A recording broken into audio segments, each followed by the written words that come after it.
Hello, everyone, and welcome. I'm Barbara Tien with Project Kin, and it's my delight to introduce you today to Kathy Stone as part of our monthly series, Kathy's Corner.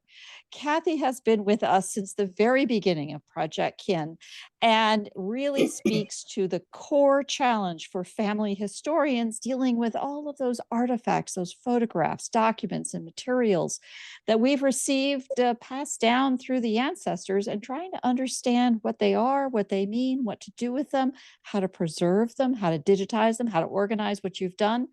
And today we have a very special episode. So you can go back into the archives at projectkin.org/Kathy's Corner and see our past episodes. But today's episode is going to be a bit more interactive. So Kathy, tell us about what's coming today. Well, we talked about I think what gave us the idea is before Project Live, we were just, Barbara and I were chatting, and I was saying, well, we did copyright, we did all the technical, the identifying things in photos in previous Project Kins. We've went through all of the 8 steps, starting at the beginning up till now. And I said, what else should we talk about? And then I mentioned that I had overwhelmed myself in my digitizing, and it all started with a little survey that appeared, believe it or not, by Scan Cafe, I believe, who conducted it of their customers, and they had asked how many people had scanned their photos, and that one was a higher percentage. I can't remember. We'd have to go backwards and find the percentages. And then how many people had looked at their photos at all, and they were quite shocking in that a lot of people never looked at them even. And then it got me thinking, well, why not? Why are we not? So I did a little survey myself, and which, if you could still answer if you want, it's in Kathy's coaching is where the survey was. And it just, I asked just basically how many have digitized their photos, which again, amongst this community is a lot of people, and how many had organized them, the stuff you digitized. And that turned out to be a very much lower percentage than everyone who'd had them digitized.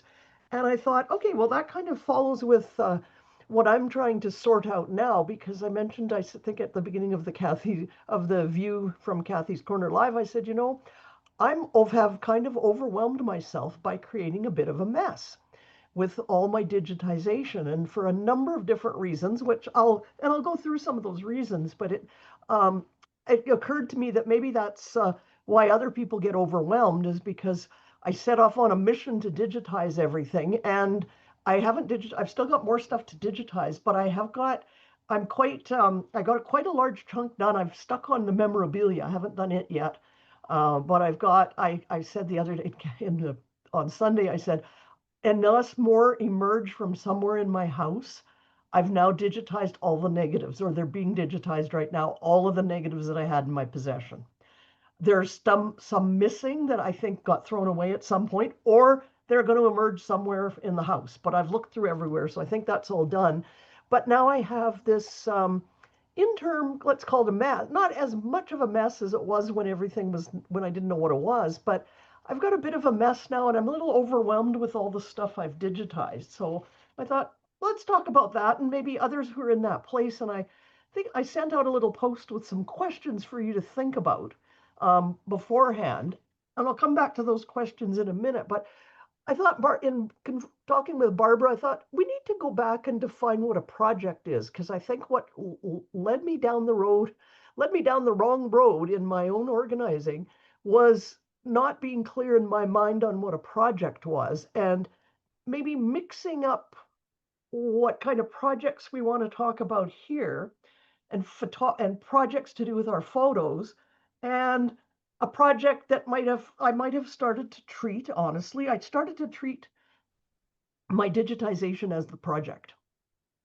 And that would be okay, but that goes back into, now I'm overwhelmed, because as we talked about from the beginning of Project Kin, sometimes the project approach is a better way to avoid overwhelming ourselves. So I've sort of taken a step back, and I'll talk a little bit, because it's always, if someone else can learn from my mistakes, that's great, about where I think where I misstepped. Yeah, I think that's the word. And how I'm going to dig myself out of this problem now so I can get back working on my projects. So that's kind of what we're going to talk about today, but I'll throw it open. I'm going to read you something. And I took this off, I don't know, I think it was the Project Kin website. When we started, a Project Kin subscriber suggested the term projects precisely because it is all encompassing. From poetry to film, there were already countless ways to tell a story. With the advent of media rich creative tools, there are now 10,000 forms too. The trick is to select among those options to capture, preserve, and share your story with the people whom it will matter most. Very well said, Barbara. Um, so I looked up what a project meant, and it can mean a whole bunch of different things. It's generally temporary. It's not something you're doing forever. It has a goal, a beginning, and an end, and steps and resources in between, and it may be long or short. And I think where the approach we've taken all along with Project Kin, and what I started doing and then sort of fell off the road there because I didn't clarify what my project was to start with. I had a list of projects, but I didn't really clarify which one I was working on. And so I've taken a few steps back to look at what is the difference between a project and and an overwhelming goal like I'm going to digitize all my family photos. That could be considered a project, but I think for our purposes and what we've talked about many, many times is that if we start off with that as our goal, we're probably not going to get much done because it's so overwhelming. It's such a big thing to tackle. And we've talked in Project Kin about let's pick a project that isn't something like digitize my photos. Let's pick a project that's something like let's make the the poster Linda made of her, I think it was your grandmother's diary, and clips out of the diary and with photos. That was a project. And I think that's where I would differentiate between the kind of projects we want to talk about for our photos versus a project being I'm digitizing all my photos or I'm going to organize all my photos. Barbara. As you're describing this, I'm really struck thinking back on my experience in manufacturing. And what you're describing is the difference between, and I love that idea of a specific goal, a beginning and the end. And I kind of missed your other points. I like that.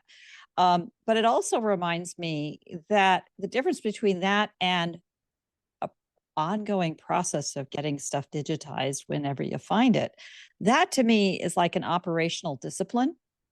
And that is different than the specific project is getting caught up, getting to a point that everything else is just about operationalizing it. Does that make sense? Yeah. And I think that's the clarity that I lost along the way. What does everyone else though? What does project mean to you? Yeah, I come at it, well, from a direction that Barbara will recognize, but um, a formal project management discipline. In that you have an overarching program that you're digitizing everything. Your project may be, digitizing this one family's, set of photographs. You break it up into chunks, and then you break the project into chunks. So you've got, you've got steps along the way, and that helps keep you organized. If you can check off, okay, I've done this little subset. They're all digitized. I've put them in, wherever I'm going to archive them, and I don't have to worry about those anymore. Um, that's the way, well, in the IT world, we did all of our projects. You would have a big program and it may last for years. Mm-hmm. But then you'll break your projects down into something that lasts 30 days, 90 days, 6 months, whatever time period that needs. And I think it helps you focus in rather than getting overwhelmed by the stack of 5,000 photographs sitting there waiting to go through the scanner. That's Yeah, exactly I right. like And this distinction too, because right now, as a professional, we take on a client as a project, and we do all those project management steps. We set the goals and identify all the steps. And I think when I first started out, I thought, well, that's great because someone's paying me, and the faster I get it done, the faster I get my money for doing it. And that's sort of what I'm doing as a job. but it's different than it's when it's just our own stuff. Like it doesn't become that overwhelming thing of let's do everything all at once. So because I'm finishing up finally, I've been finishing for years. I'm working right now on the digital organizing piece of the massive scanning project I did, and I was thinking, yeah, if a person had to do this with their own stuff that there was so much of, they'd give up because it's just, I'm working between 4 and 5 hours a day on this, and I'm just like, oh, Yeah. this is really not anywhere near as interesting as it was to dig through those boxes when I found everything to scan. Um, Transferring metadata is not something that excites me too much. So, um, Anne or anyone else there, what is a project to you? I can show you a project if that'll help. That's why I disappeared just now. This is a photo book that I made for my mum, and mum's really into our military photos. So inside, it's just a little book, but it's got, oh, I'll peep over the top. There you go. It's got all sorts of photos inside, just with a little bit of information about them. So this was the very first project I ever did, and it was 30 photos, which isn't a lot to digitize and to get organized. And mum absolutely loved the book, and I loved giving it to her. And I loved the fact that that part was not complete, you're never complete, but that I had this to show for it. And it's real boost to actually make a product like this, to move on to the next one, and it inspires you to keep going.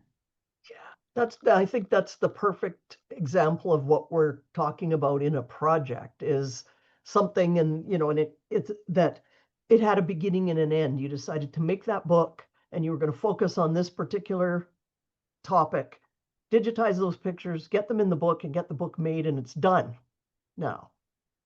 So anybody else? So were you going to say something, Barbara?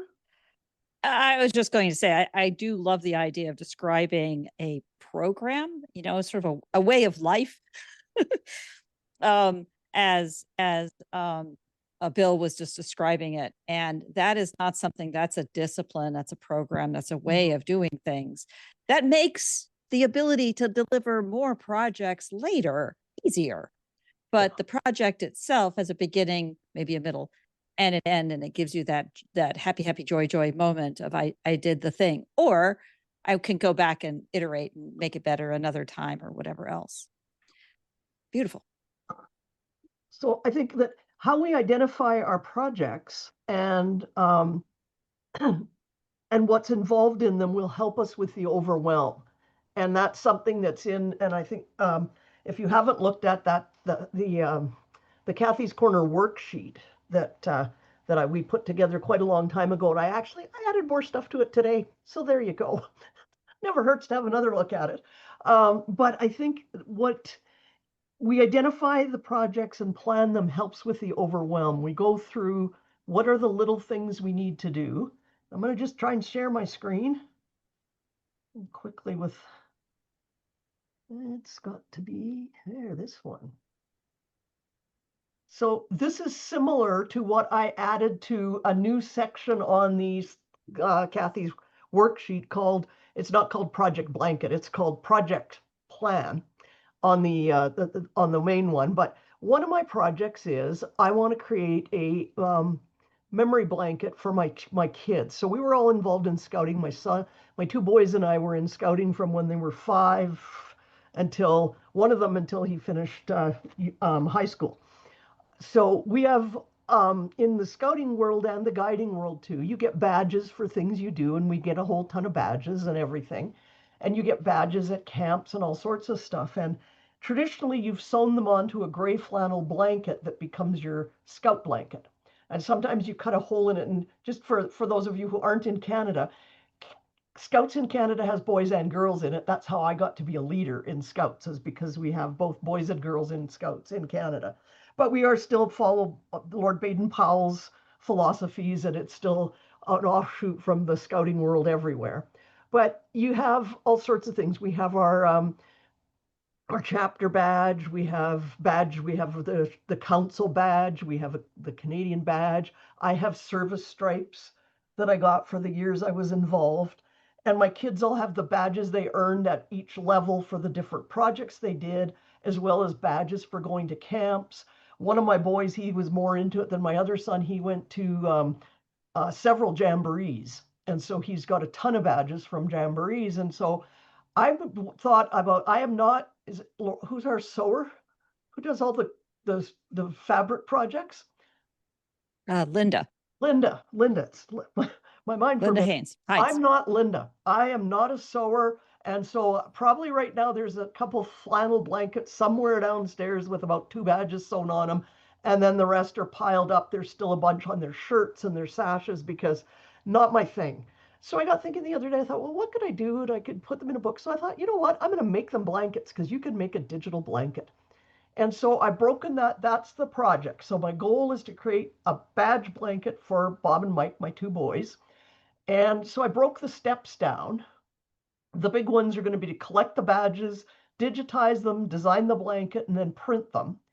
And so I set some sub steps down because I just started working this with a smaller chart, and I just made more things. So just adapt them as you need to. So I set a goal that I'm going to try and start by the 10th of August, and I'm going to have it finished by the end of September.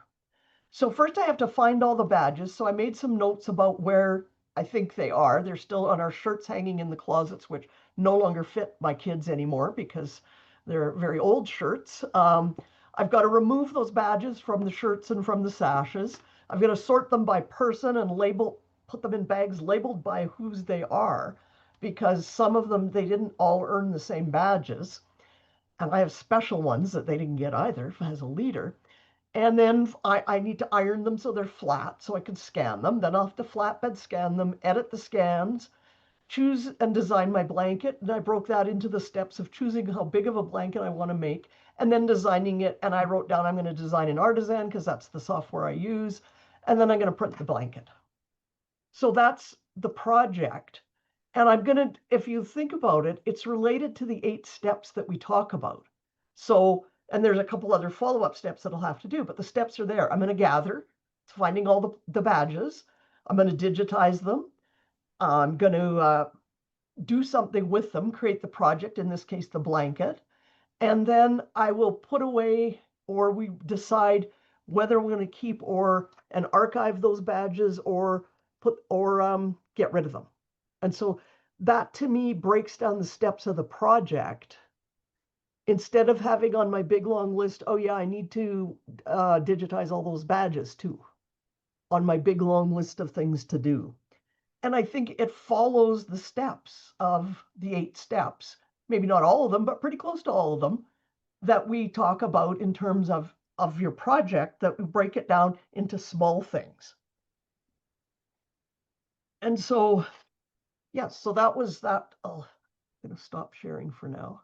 So I did add that chart to the spreadsheet too in there that went through the 8 steps. But to me, that is the project. And that's kind of where I went wrong. And the questions I asked were, where's all my digital stuff? Is it organized? Can I find the things I need to do a project, depending on what my project is? Can I find the stuff I need?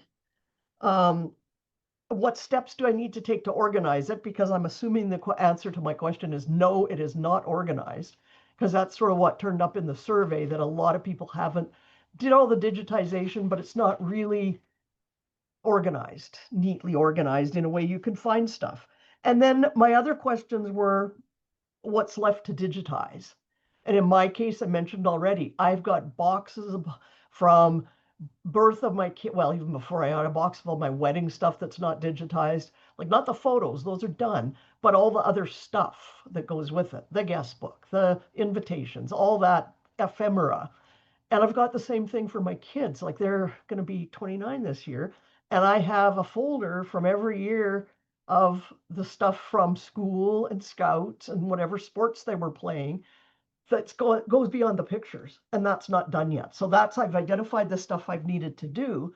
And rather than saying, okay, I'm going to just sit down, because this just doesn't appeal to me remotely, sit down at the flatbed scanner and scan all those bins, because there's quite a few of them, I'd lose interest very quickly.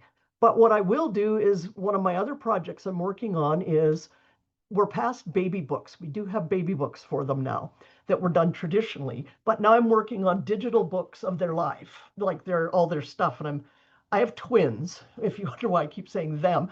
I have twins, and it was always important to me that they weren't considered one entity, that they were considered individuals, and I tried my hardest. I only dressed them the same if we were going on an airplane because you get more help that way, if people can tell they're twins. But I wanted them to have so I'm making them their own books.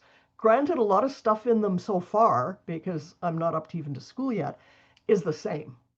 Like there's just only so many pictures, but I've tried to focus on each one in their book, and that'll keep on going as I go on, because they did mostly the same activities, but they shifted as they got older. They did different things. So now I'm working on. Don't laugh when you hear this. I'm working on 1999. And what I'm going to do now is I'm going to pull out the folder and the memorabilia prior to 1999 is all digitized, and those albums were either done traditionally or digitally. And now I'm going to scan 1999's memorabilia, which is far less overwhelming than scanning those hundreds of all those boxes I have, so that I can work on 1999. And I'm an album maker. And when I say album maker, I may print them. It'll depend on what they want. It might be a digital album too. It may just exist only as a digital version, not a printed copy. So I use those terms interchangeably, but a lot of people say, "Oh, you're going to make that many albums?" But so that's how, to me now, I've changed my focus of the project to away from, man, I got to digitize all that memorabilia, which I do at some point, and I'm cheap. I paid somebody to digitize all my negatives and my photos, but it costs a lot of money to pay someone to do flatbed scanning. So just have to work on that a little bit at a time. But that's sort of my new approach, is to look at my projects and think, okay, and I can do more than one project at once, but let's take them as, what do I need to have done? And then gradually we're going to chip away at that overwhelming mountain of digitizing stuff, if that makes sense. And I think that was, and then the one last thing I'll say, and then I'll throw it open. We can talk about your projects and what's going on. I'm going to share my screen again and find the right, where's my share button? There it is, share. I want to look at this one. So yeah, I'm in the same one. Okay, I want to go back to here. Hopefully that'll let you. Now, did it change for you? Okay, so this is what I call my scan conversion workflow checklist, which it just has Calgary Photo Solutions on it because I made it for this, but it's for my family. But what I did that I didn't do as a professional is I labeled all the boxes stuff was in, which was a good idea. It wasn't a bad idea.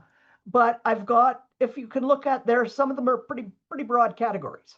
The 70s and 80s, for me, that's a pretty broad category.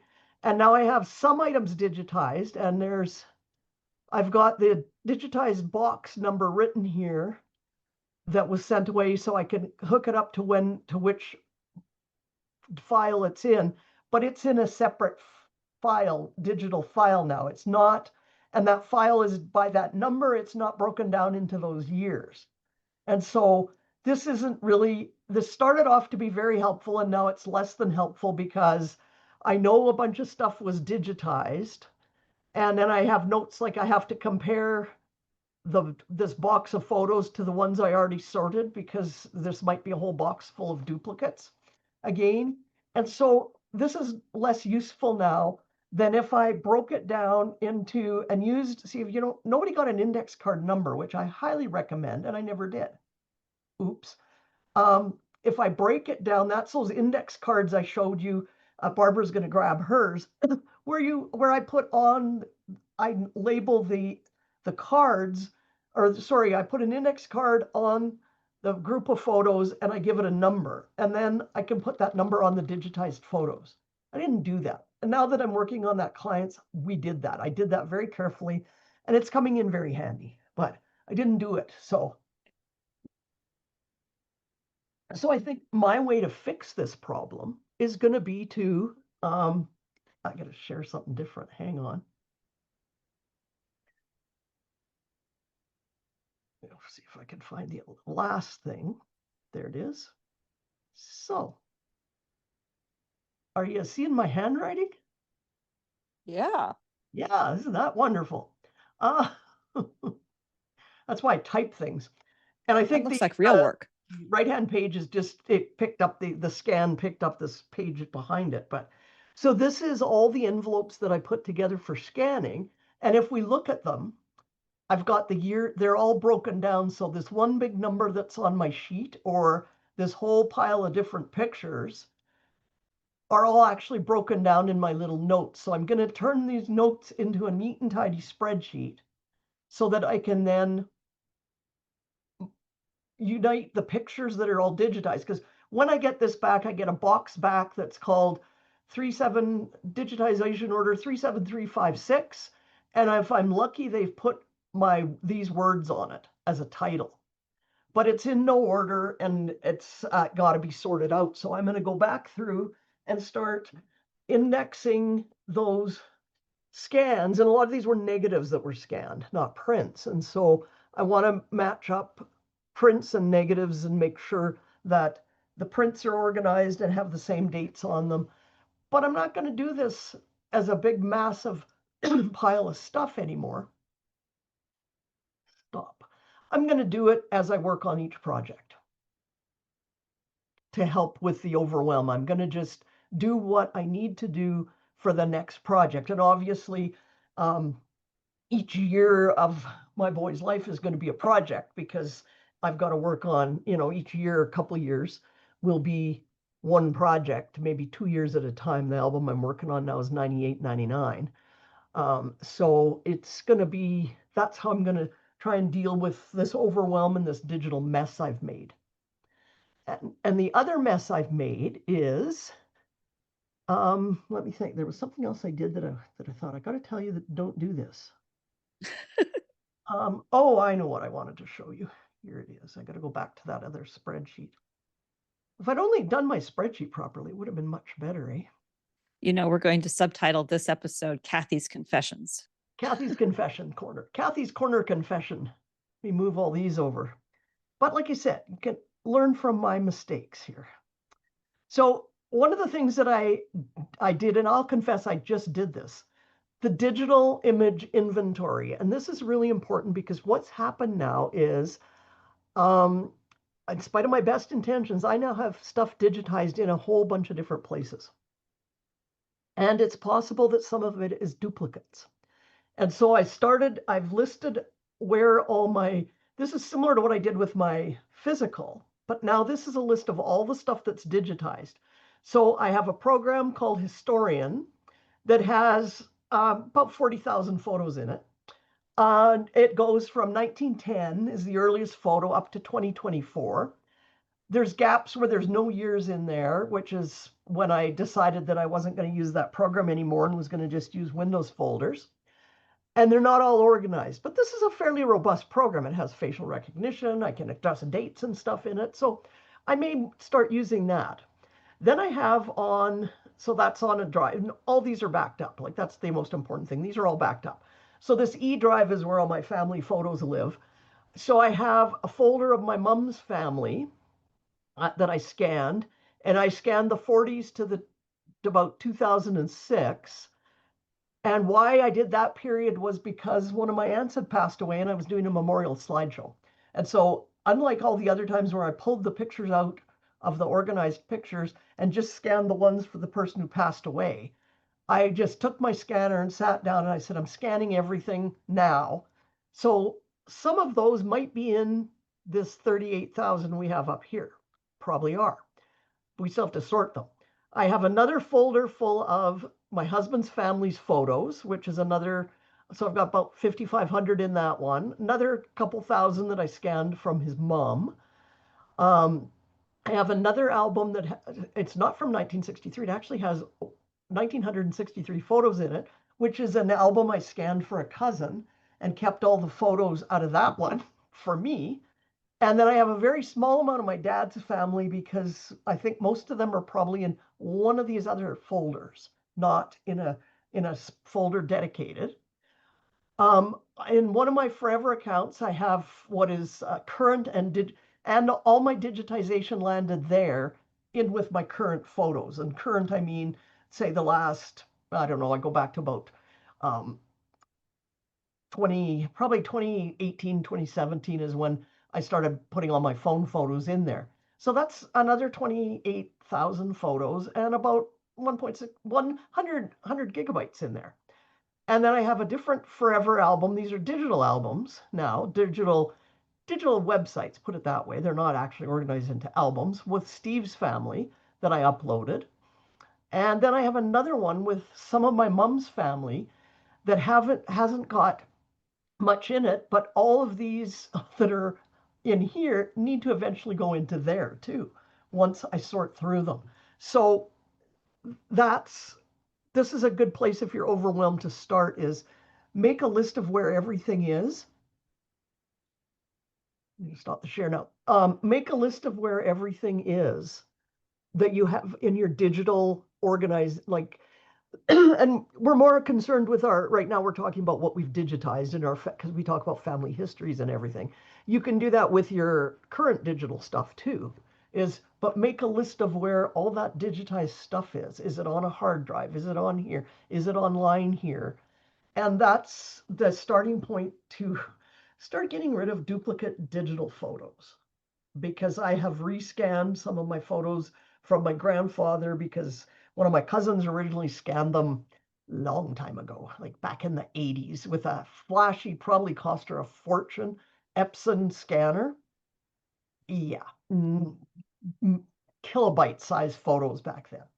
So I can do better with current equipment, but I don't necessarily need to keep the scans of the same photos. I don't want 6 digital copies of the same picture. So I need to look at where I have everything collected and start getting it all into one place so that I can eliminate all the duplicates and put order to it to get it properly sorted. So that's all the confessions I have for today on, I think anyway, I might think of more, but I have a question. I have a question for you. So, I don't know this falls under confessions. Just putting that out there. One of the challenges I know many people have is that they produce something that is, let's call it a project, and it's a digital project, and it's delivered to the recipient. And you're very proud of yourself in that moment of the digital delivery. And then a year goes by, 2 years goes by, and yeah, maybe you had work in progress backed up, but do you have any kind of archived of those originals? Which yes. I can't say that I always did in the past, and this is my confession. Yes. But do you have a centralized way that you capture all of the things that are essentially live product and is accessible to family members? Kind of like a website or maybe forever or something? Yeah, everything that I've done and I did traditional scrapbooks for a long time, and they've all been digitized, and they are sort of starting to form the legacy part of my forever account. I look at it as I'm using forever. I started using it a whole bunch of years ago, and they finally caught up with features I like that help, like facial recognition and things. So, and I just decided, I'm not saying that's the best out there, but I've decided I like what it is. I've got my favorite things about it. Happy to talk to anybody about that. And I'm not going to go with something like, I stopped chasing bright, shiny objects, because that's in a way, how I got that mess of digital stuff everywhere. Bright, shiny objects chasing. So I've decided that that's where our family legacy will live. And so far, what is in there that won't come back out, or be like, some of what's in there still needs the organizing done. It's not organized. Quite a bit of it is organized by year, but then I got to go through and pick the best pictures and delete, because I'm paying to store it. But all my traditional albums that have been digitized are all in my forever, and they're in the year that they're all almost all my traditional albums that I have, didn't give away, are my own family albums. Like they're my kids, and they're all Mhm. in there year by year, and in there the whole album is in there as an album. This sounds like it shouldn't be an aha moment, but in chatting with my millennial aged kids, 29 and 34, I realize that kids don't, they may be more technically astute than the rest of us old folks, but they, generally speaking, haven't put any attention behind a ongoing personal archive. Yeah. So they turn around and say, "Hey, Mom, do you remember where that picture was that?" Mhm. And it's a little bit like the responsibility of being the family historian, the family archivist, the one who's capturing all of the birth certificates of the great grandparents. The responsibility to manage the photos is not far behind, right? Yeah. And I think that's where, and maybe this is a good topic for down the road, because I know some of my photo manager colleagues have given presentations on this, but on talking about what is a legacy, Mhm. in terms of your photos and the ephemera that you digitize. But how do we distinguish between a legacy and my Apple Photos library, for example? Like, what's the Mhm. difference between, and for me Cat it's pictures. my mix between my forever library, because my phone backs up there, because I have it, it's got an app, I don't want to lose my phone pictures. But at some point that will be distinctly between, here's the current, and I have to put the current photo somewhere, and they need organizing too. So Mhm. it provides a quick and easy way to do that with the new, like with, it's got facial recognition. So immediately any new photos are all sorted by people of the new stuff. It's just going back and identifying the old ones and picking and choosing. And I go through my current ones fairly often to delete what I don't need. Because again, I'm using this as my phone backup. So everything that I take a picture of gets in there, and I don't need them. Like I'm going to go in that picture. I took that with my phone, the picture of my notebook, and uploaded it to Forever. After we're done, I'm going to go delete it because I don't need that picture of my notebook. Mhm. It's laying on Yeah, my desk. screenshots and what kind of ice cream should we Screenshots and get? all those things, and Yeah, and like yeah. and um we send picture. I don't know why my kids and I, my son will go out and take a picture of the flower in the yard and send it to me and go, look at how many acorn squash we have today. I probably will keep some of them. I don't need every single one of them. So it's it's that, and that one becomes sort of the constant keeping up with. But you're right, a lot of people don't. I gifted all my kids accounts, and quite a few of them they filled them, but they've like used up all the storage I gave them, but they haven't done any organizing or purging or set up of what is I need to keep. And I think that's something else that, when we work with the old family photos, we probably get better at, Mhm. of that ability to declutter. Yeah, Kathy, have you ever looked at a program called Mylio? I have, but it was a long, long time ago, Bill. And when I first worked with it, it was new. And when I was speaking earlier about bright, shiny objects, I looked at Yeah, it and went, not, no, not going to help me. I understand now. I don't, that it is, a lot of photo managers recommend Mylio as another good program. So I it's think they've done a lot of improvement, and customer support has improved a lot. their customer support's great. Yeah, I've been using them for a couple of years now, and it's got a lot of features I like. It has the facial recognition, and it's pretty good. You Yeah. know, um, but also uh, it'll dedupe. Yeah. So so it goes in and says, "Hey, you got five of this photo. Do you really need them all?" Yeah.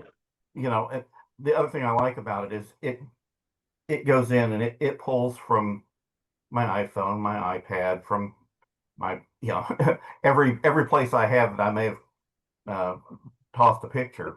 Yeah. It goes in and pulls them all together, keeps them in the cloud, but then duplicates across all the you know I have the same archive on my iPhone as I do on my iPad, as I do on my laptop, as I do on my removable hard drives.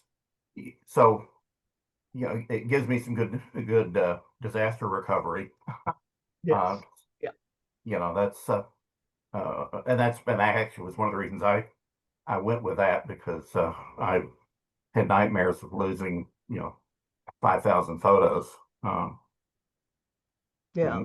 It works pretty well for me, and I can give access to family members so they can go in and look at them. Which is really important too. Like that to me is something I look for, is that and also, and I think Lilo has it now too, I'm not sure.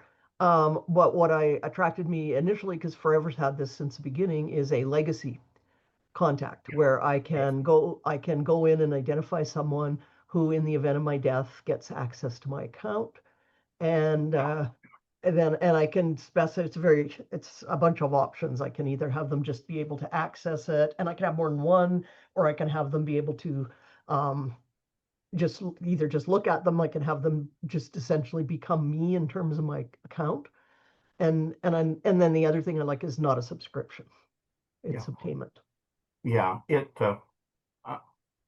has a really easy way to edit metadata too, which was something that I was glad to see, because a lot of metadata can kill you on it. Yeah, a lot of professional organizers I know have started recommending Mylio and are using it to return the collections to clients, because it is easy. It's an easy program to use. So it's very easy. Yeah. Yeah. So, and we were like, when it first came out, we were very impressed with it, but it was very slow on adding features, and it was new. It was a new program, and the support wasn't great. But I understand that is no longer an issue. So across the board with all platforms, it's always important to make sure that you hitch to standards, as you retain access to your archives, and all of those kinds of things. Metadata is a form of standards-based information flowing about stuff. So always good platform independent principles.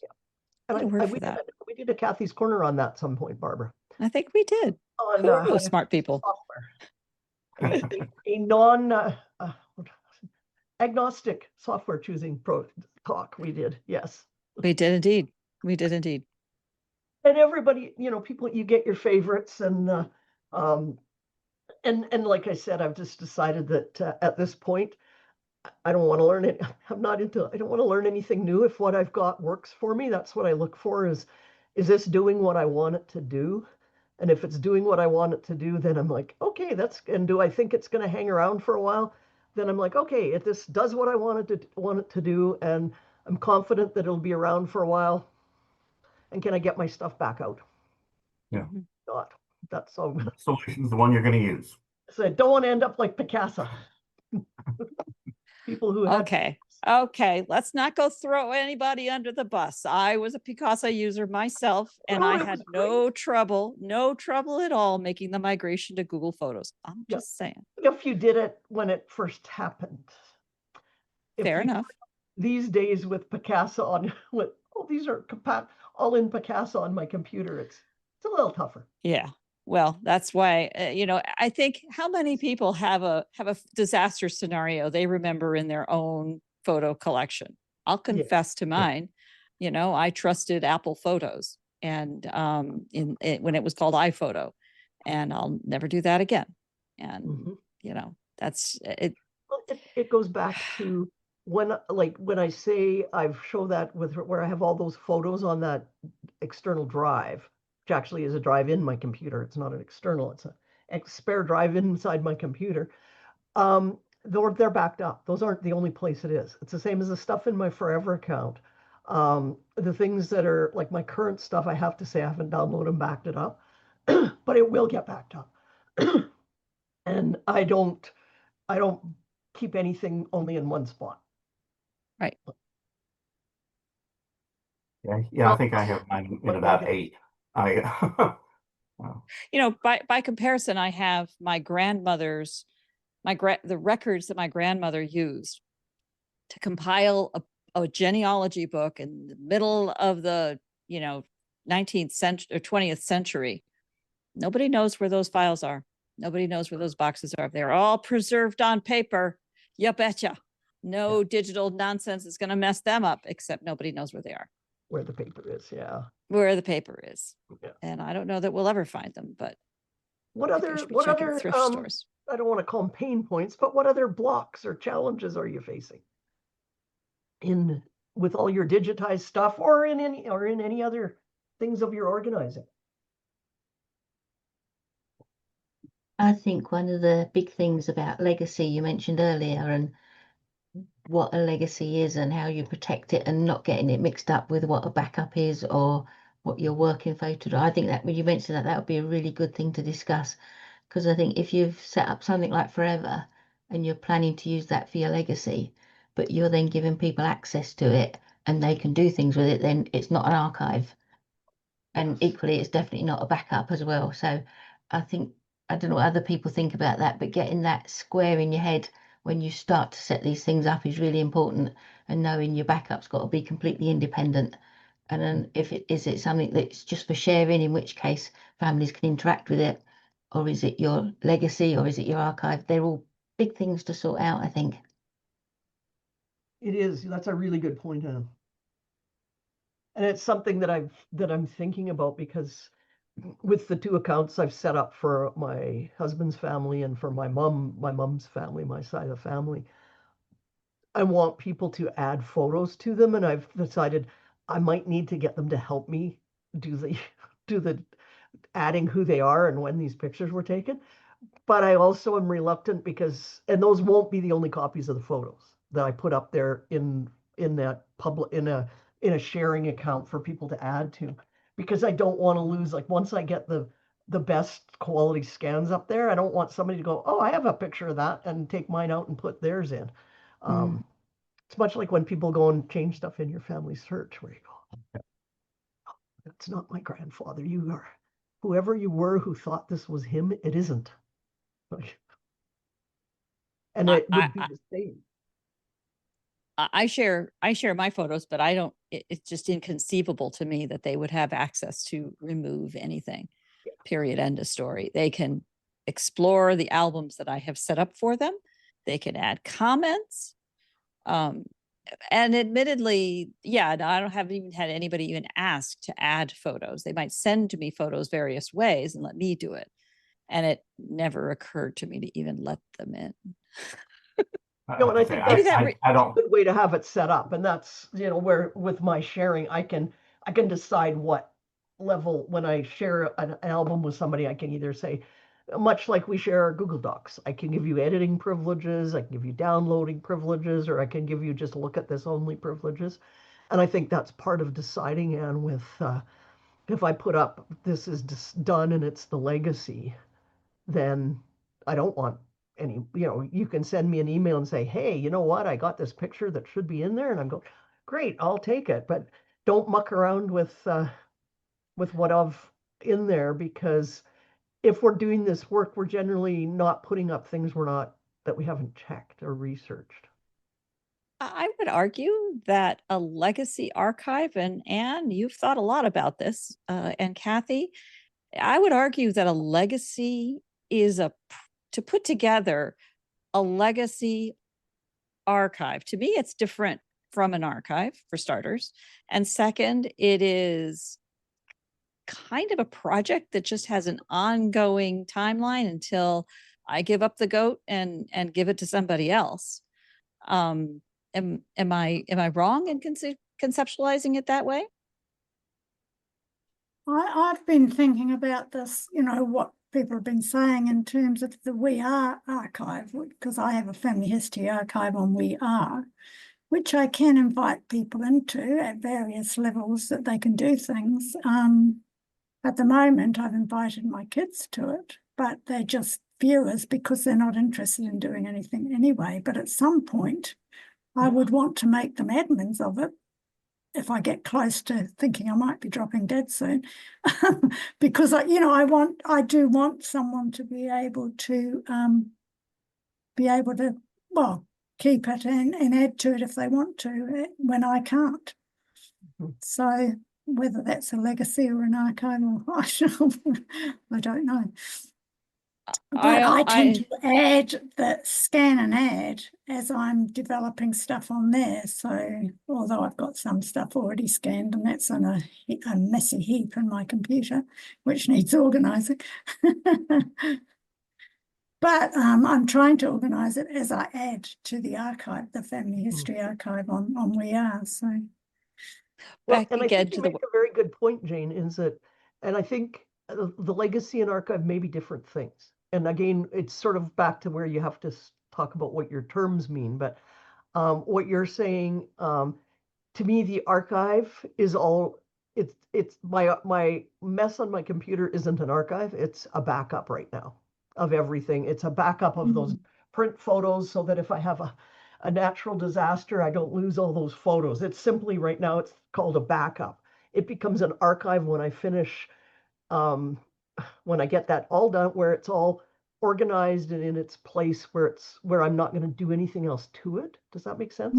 Then that becomes the archive, or beyond a backup, in that it's not just a backup for safety's sake. It's now the backup. And the legacy, I may have things, to my way of thinking, I might put things in the legacy that aren't in my archive. I might keep more in my archive. Like I think we've talked about that, where Barbara says storage is cheap, you can keep everything. But in the legacy that I want to share, I may not keep everything. Anne's going, no. I might not keep everything in my legacy. I might pick okay, now we're on point counterpoint. Go on, Anne. I think it doesn't really matter what the difference between a legacy and archive is, as long as you know what it is in your mind and you write it down somewhere and pass it on with your legacy so that your heirs know what it was all about as well. I think, as Kathy said, it is about defining the terms, and different things will mean different things to different people. But I think if you've got that square in your own brain, what you think it is, and can share that, then that works fine. What an elegant diplomat. So there are key variables here that can be crisscrossed and applied to different words. Some of the variables relate to things like, is this going to survive you as what you've received in and will pass down? Put the word you want next to that. Is it something that is going to be the recovery for all of the other forms that the image had come in? You were using the word backup. I wouldn't use it that way, Kathy, but that's another way. It's like, to me, that's the compilation of all images. And then I also have that backed up, and I feel guilty that I don't also have it archived, because to me, backup is work in progress. And if it's just a compilation and it's still doing stuff being done to it, it damn well better be continuously backed up. Not that thing, a copy of it is continuously backed up. And then when I create a project that has a specific goal and a set of things about it to accomplish a thing, then I might also create an archive of that. So that's why I ask, because the term WeAre likes to use the word archive, which actually works very well in talking with family and so on. So Jane, mine has like 20 people, 30 people, something like that. They don't go in there that often. A whole separate conversation. I use Substack in front of that. But I